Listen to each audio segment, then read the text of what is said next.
Hey everyone, and welcome to another episode of The Real Estate Path. I'm your host, Jim Lee, and I'm excited to have all of you here with me today. This podcast show is about an investor's journey, not just the highlight reel, but real, raw road that investor has to take in order to achieve their vision. Whether you are a first-time real estate investor or a seasoned pro, we're going to deep dive into the wins, the losses, and the lesson, what it takes for you to build a successful real estate business.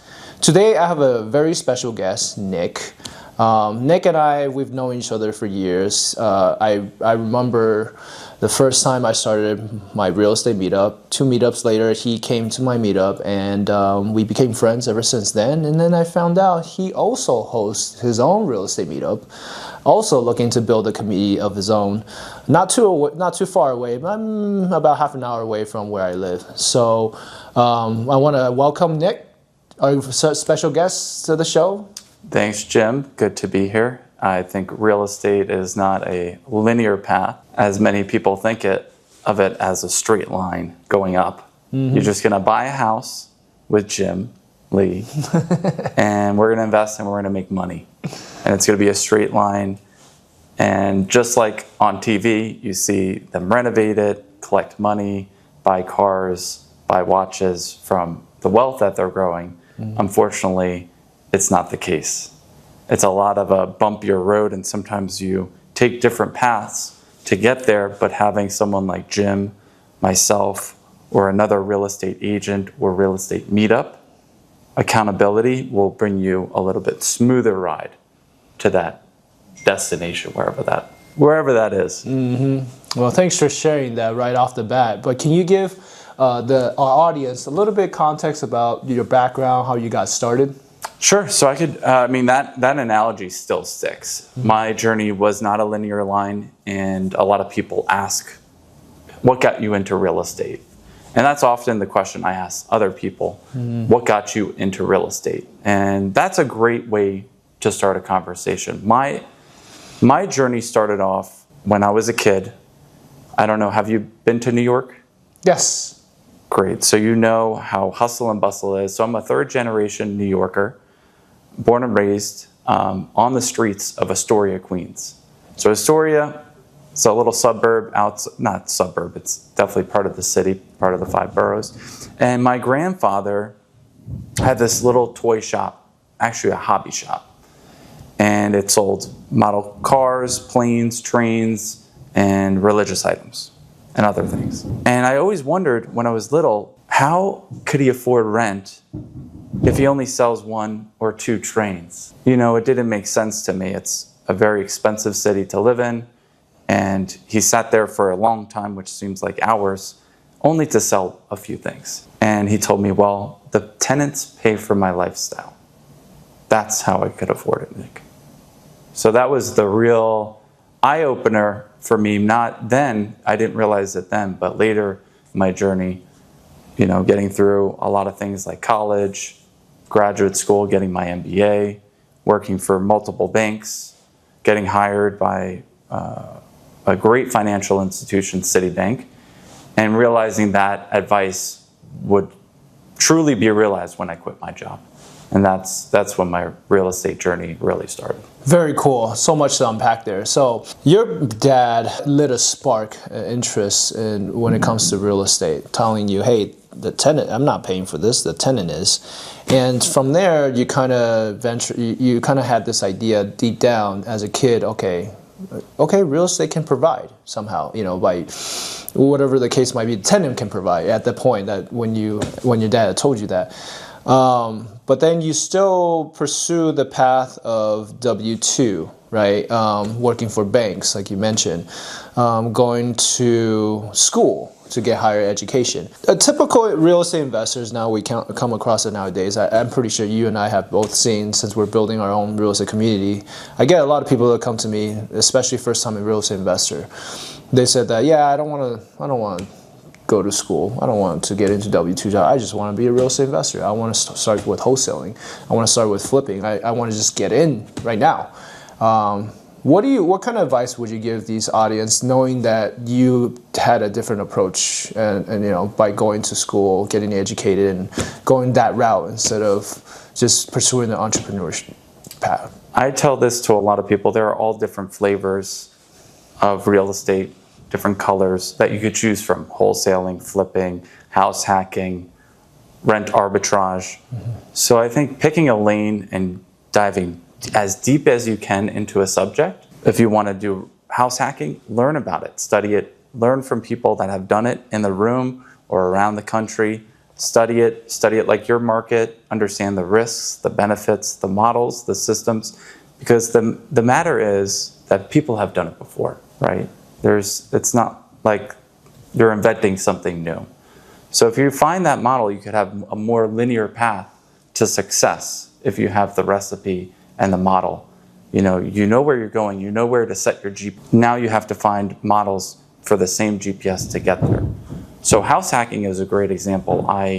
In college, I was fortunate enough, my father gave me $30,000. And instead of using that for tuition and board and finding a house, I put it as a down payment for a house. And it was 5 bedrooms in Philadelphia. And if you know Philadelphia, it's an amazing city, very gritty. And I rented out each room for $500 for 4 bedrooms, and I took the 5th. My mortgage was $1,000, and I think I collected something like $2,000, pocketed $1,000. So there's a model. And sometimes you fall on these models, but I think focusing on one of the flavors, and it doesn't matter which one, wholesaling, rent arbitrage, Airbnb, STR, MTR, and house hacking are some of the easiest ways to get in. Yeah, brilliant. So again, a lot to unpack there. I wanted to ask you, because when I was in college, I never was educated in this field. Right, I didn't know about it, and so looking back, if I could have started a lot sooner, like way back in the day, I would have been so much well off. And I'm pretty sure a lot of real estate investors out there can relate. I hear this all the time. Why didn't I start sooner? Right. With you, however, you managed to not only get families help, but also be smart enough to determine, hey, I need to spend this money and invest in real estate while I'm going to school. This is going to create a stream of income for myself. And I don't know if at that time you figured, yeah, I'm going to start building wealth. But at such a young age, you're able to be so disciplined and actually get into your first deal by house hacking. Can you unpack that for us a little bit? How did you get to that point? Did you get educated? Did you have mentors? Did your dad teach you? What is it? That's a great question. Jimmy brings up a good point. You have to have a mentor or someone that brought you up. So my father was a great mentor, and my grandfather owned the hobby shop in Astoria, taught me, hey, it could fund your lifestyle. It made sense. But at the time, hindsight is always 20/20. I didn't realize it then, nor did I realize what I was doing when I was house hacking. I didn't know that was a thing. All I knew is I had this entrepreneurial spirit inside. I had this hustle. The merchant of 30th Avenue, that's what we called each other, my brother and I, when we were kids. And we would sell small things, used toys, books, out of my grandfather's shop, get $20, $30. I even remember playing the saxophone and getting like $200 outside of the shop for Christmas. So I think it starts with your story and what you're good at and what you're passionate about, and then it could bloom from there. I didn't plan to house hack, but that's the way it unfolded. Now, telling the story back to your listeners it's a house hacking opportunity. For me, it was a situation. I needed to live somewhere. Rent was super high. It was $2,000 for a 2-bedroom. And it didn't make sense why I was going from place to place on Craigslist at the time where you find rentals. And they were the worst places. And I just didn't understand that, Jim. I didn't understand why I had to pay so much money that, that $30,000 would only last a certain amount of time. So it was necessity. Yeah, I love it. I love it. You actually, such a young age, you actually went through the due diligence, research, and you looked into it, right? Instead of just hearing from what people tell you, right? I think that's the mistake I made, especially in my college days. I was gullible and I just kind of take it for what it is. But you actually did all that, and you didn't settle. You have a standard that you wanted to keep, which is, hey, if I'm going to spend $2,000 here, why not just start building my own equity by buying a house with $30,000 down? And that's why I think it takes so much discipline at such a young age, because you can easily blow that $30,000 off on stupid things, right? Buying material stuff, buying a car, whatever, right? 100%. But instead, you made that decision to buy real estate. And yeah, I'm very amazed by that at such a young age. Congrats on that, by the way. So tell us a little bit more afterwards, after you bought your first house, your house hacked by accident, and you're able to make more money than what the mortgage payment. So you basically created a stream of income out of nowhere, and now you practically don't even have to work in school. Did you work, and how was it after that? How did you continue to build on top of that very first? So I pretty much had that in place. You set it and forget it. Unfortunately, it wasn't like that. Okay. That line, there were a lot of turbulence in that journey of having that rental property in Philly. There were tenants in there that did not treat the place properly. There were police always coming. There were tenants that moved there that wanted to have me do everything, paint the walls. It was a student campus.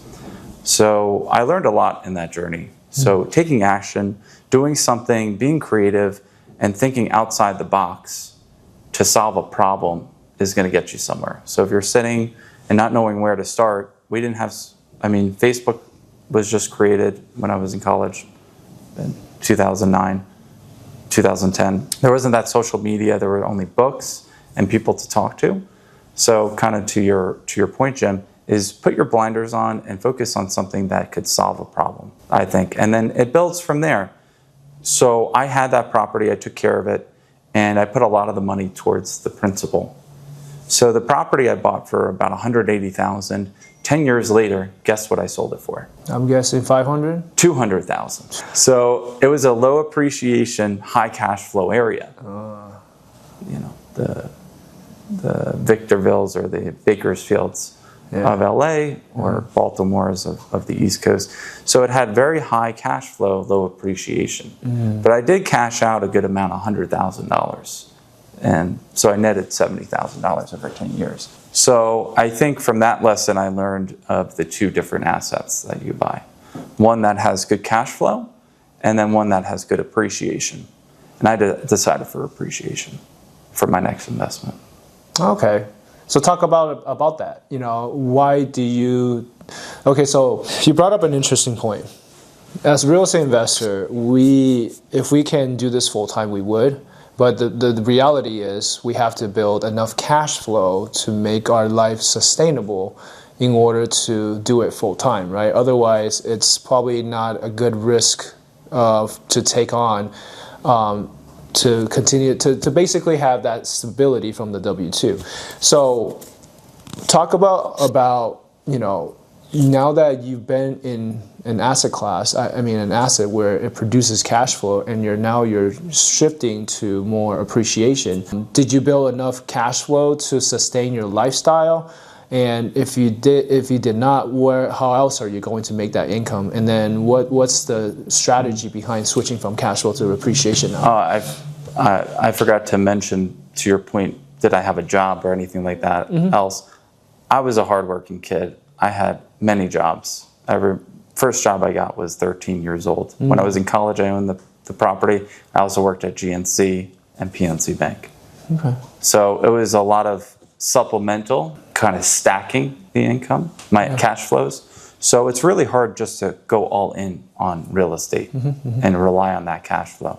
Because the matter of fact is that it's an asset, but it's also a liability. You have to take care of that thing. All those people that ruined the place, and the ambulance was called, and all these problems that happened in the rental, it's your problem. unless you're a commercial landlord and you could push it all to the tenants, do a triple net lease, but you're liable. So I think it's a balancing act in terms of getting enough cash flow in a stack where you have a W-2 or a few streams of income, but then also having a strategy, right? And there's so many different strategies, models out there. It's picking one and owning it. And I think there is a balance between cash flow, appreciation, and value add, right? You have the cash flow where you're getting that cash, but it's going right back to the property.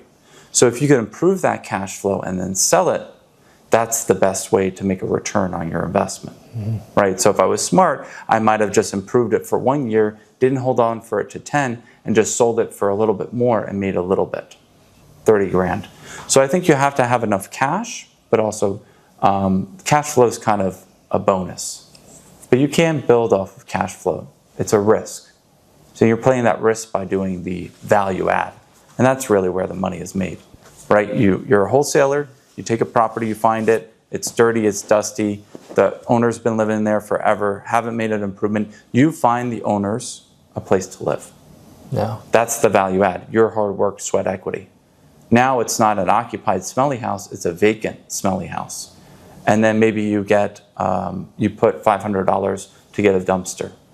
You take all the stuff out. Then you hire a cleaner for another $500. Now it's $1,000 invested. Now that property is value add. You bought it for $300. Now you can sell it for $500. Sweat equity.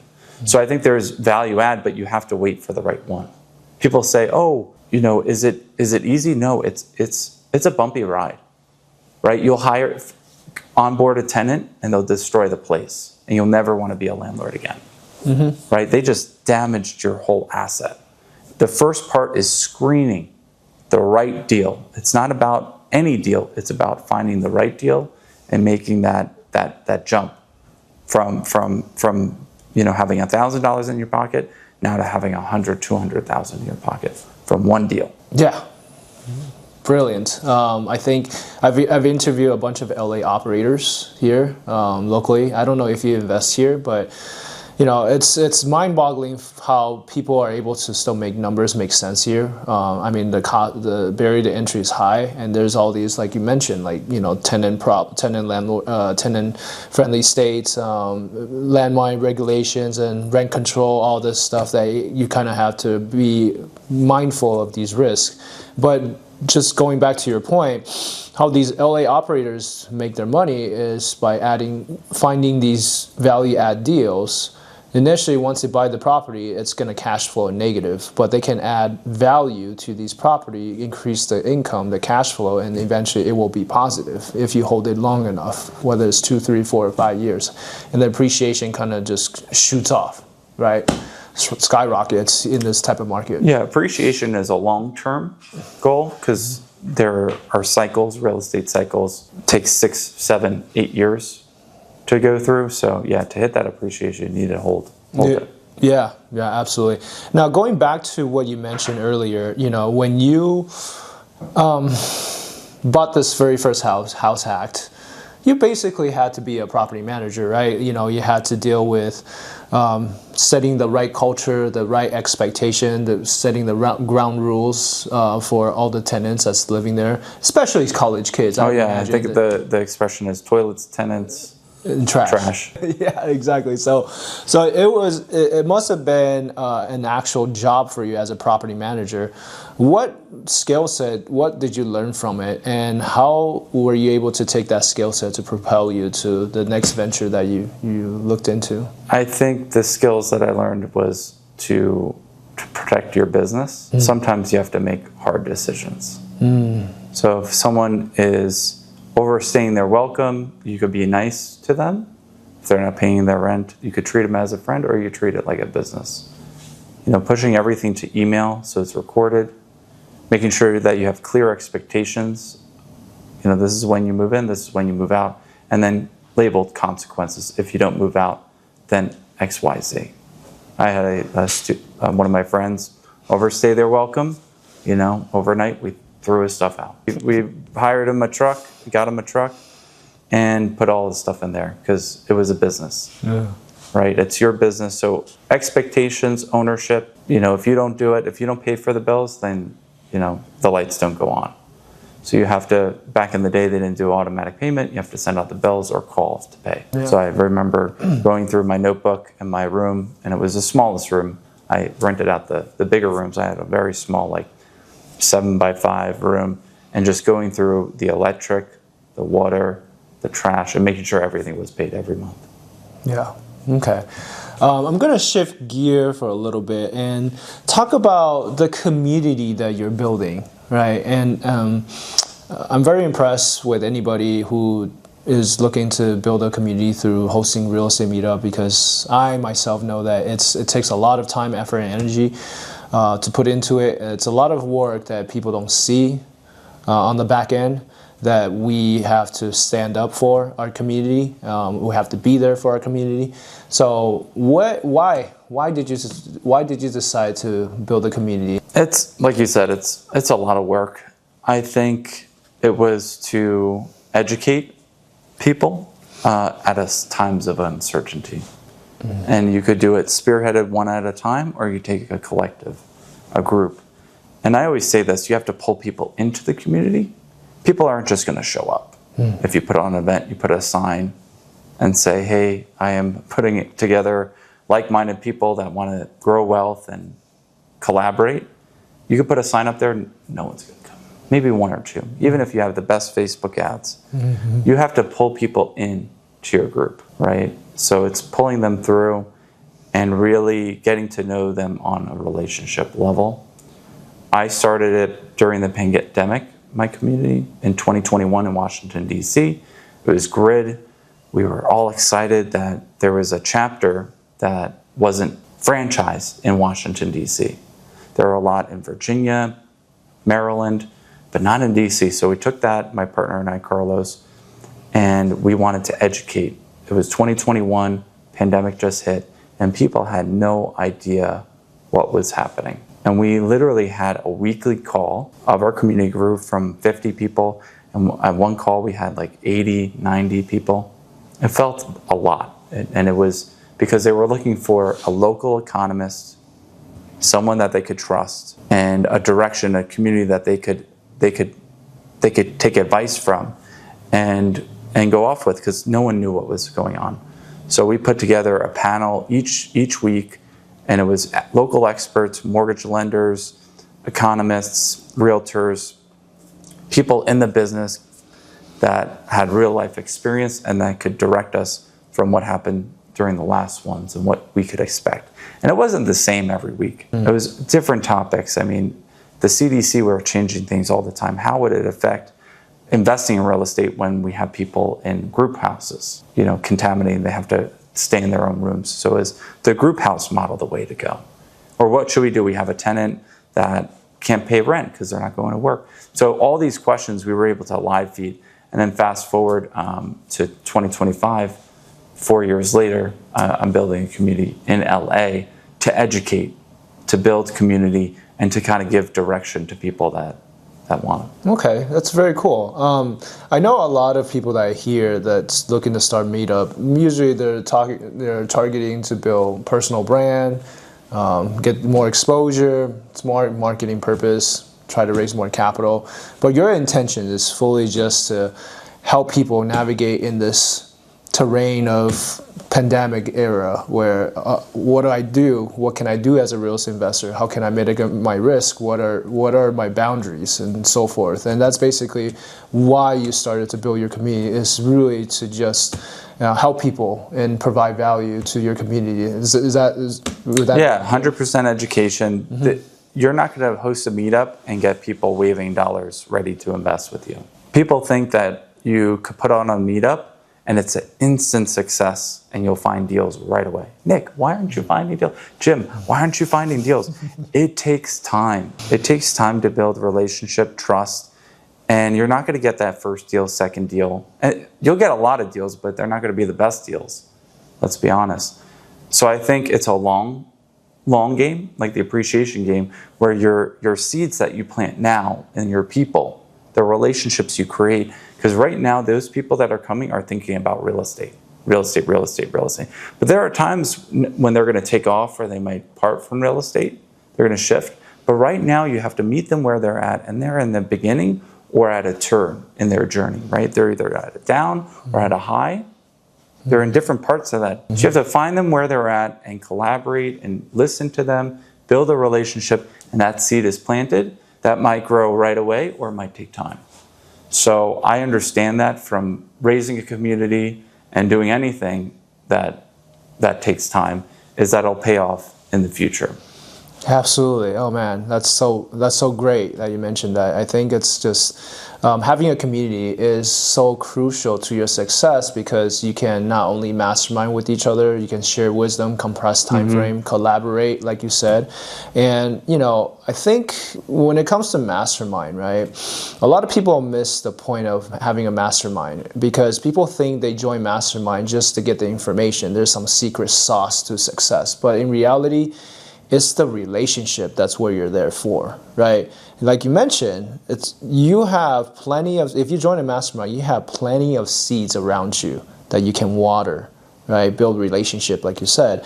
Because let's be honest, if you have a magical seed that you can water and it can grow into anything you want, how often would you water it? Yeah. I'll be like this. All day long, right? Yeah, exactly. So don't miss those opportunities. Don't miss those seeds that's in front of you, and water them. Build those relationships, and continue to nurture them, show love. And eventually that seed will bloom into fruits that can in return help you, take off and be the resources that you need to take your business to the next level. Yeah, we're all on this journey. We're all trying to pour water on some seeds, and the reality is there's so much noise, so much call to our attention. We don't know where to go. So when you hit reality, you hit the heart, you hit relationship, you're coming from a good place, coming from a place of abundance, not scarcity. You're able to pull people in because they understand and they hear what is real.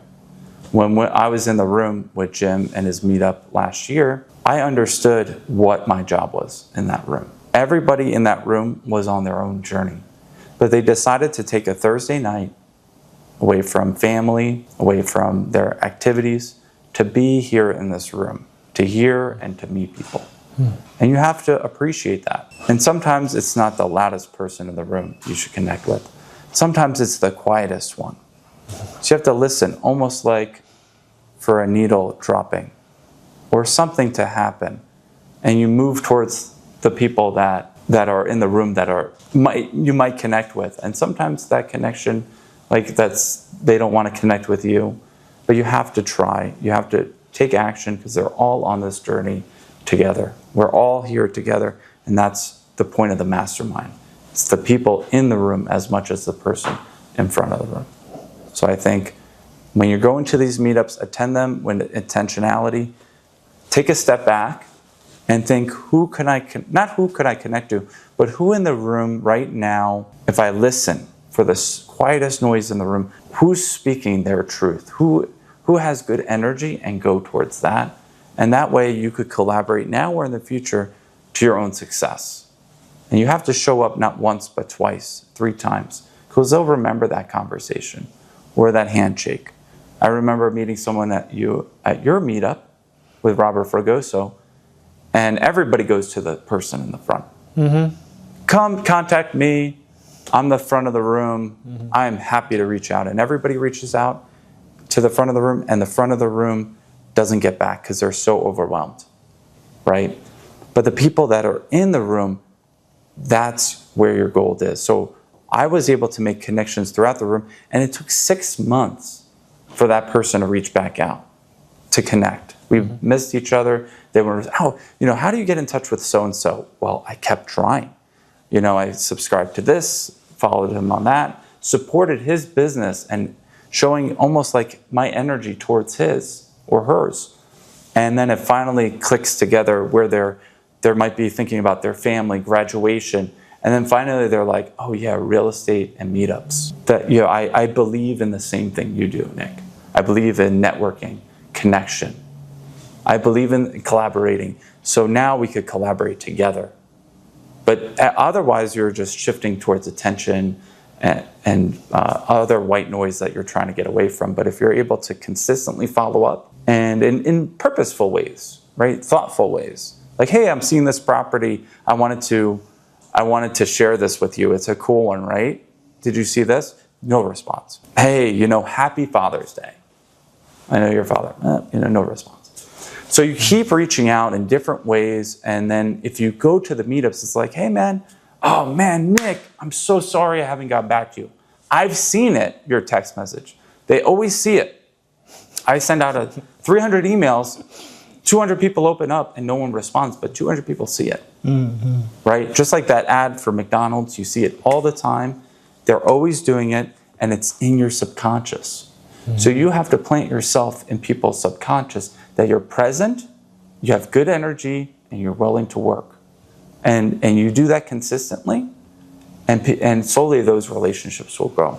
But if you don't do it consistently, if you're not doing it with the good energy, and you're not doing it intentionally, that flower is going to be like, nah, you just watered me too much, you soaked me, you didn't water me enough, you gave me too sunlight.